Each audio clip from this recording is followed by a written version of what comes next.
Elas têm mais estudo, mas ganham menos que eles. É o que mostra um estudo recente do IBGE, divulgado esse mês, o mês da mulher, e reforça uma realidade, que é essa desigualdade salarial que persiste mesmo no século XXI. Eu vou conversar agora com a Cida Garcia, que veio conversar aqui conosco, ela que é gestora em RH, tem muitos anos aí na área de gestão, né? Bastante, Cida? Mônica, 40 anos. 40 anos, né? Uma experiência significativa. Essa pesquisa do IBGE que mostra isso, né? Que as mulheres que estão ali se aperfeiçoando, são mais escolarizadas, ganhando menos. Aí me perguntaram hoje, por quê?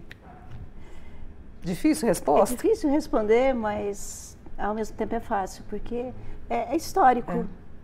A mulher, desde que ela entrou no mercado de trabalho, ela já entrou numa situação inferiorizada, né? Se a gente for olhar para a história, ela entrou principalmente no período das guerras, para substituir os homens que foram para a guerra, e elas eram vistas como elementos secundários, né? E essa evolução até agora, ela mudou muito pouco.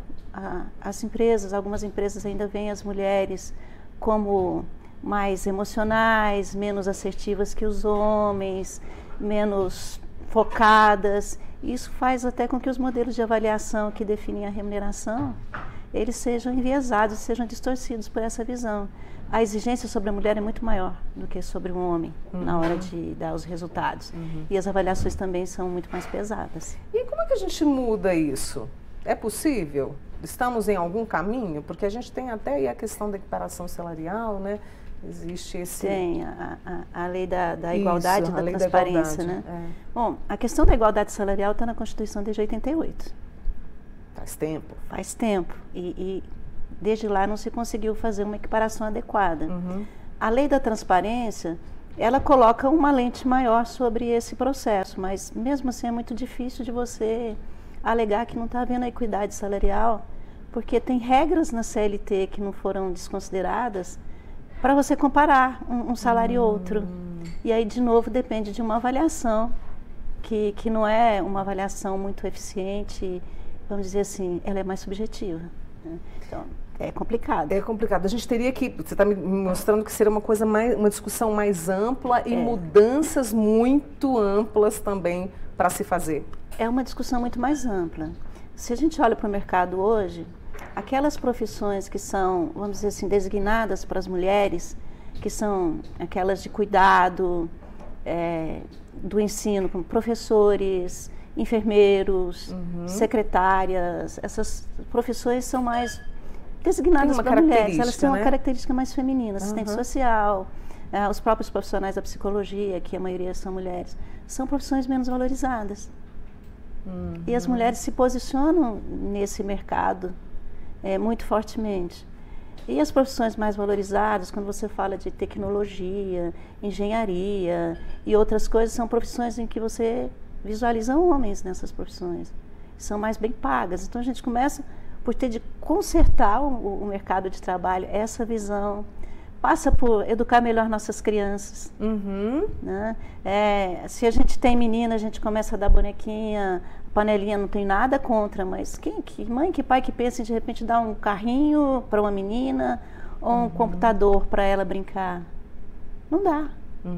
Então a gente tem uma mudança muito grande ainda até na cultura para poder chegar lá.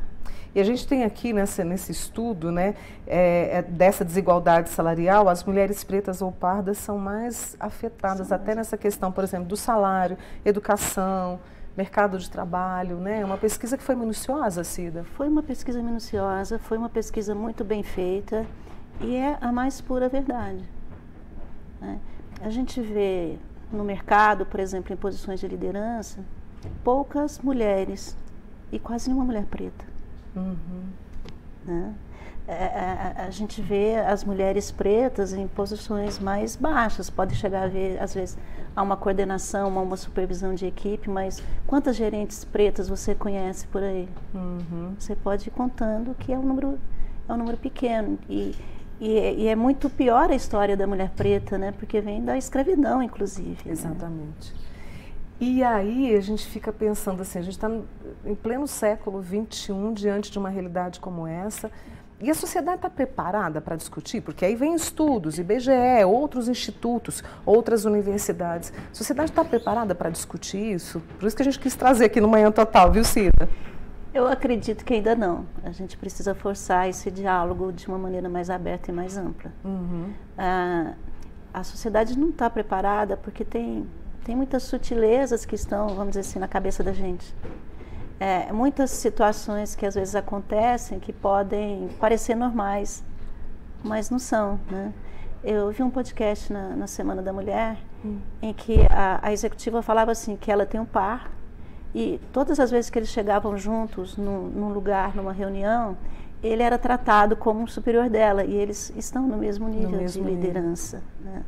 Então tem um viés de crença que ainda precisa ser descoberto, vamos dizer assim, ele tem que ser exposto para que a gente possa começar a discutir o tema com mais profundidade. Com mais respeito, né? Eu penso nessa palavra também. Respeito.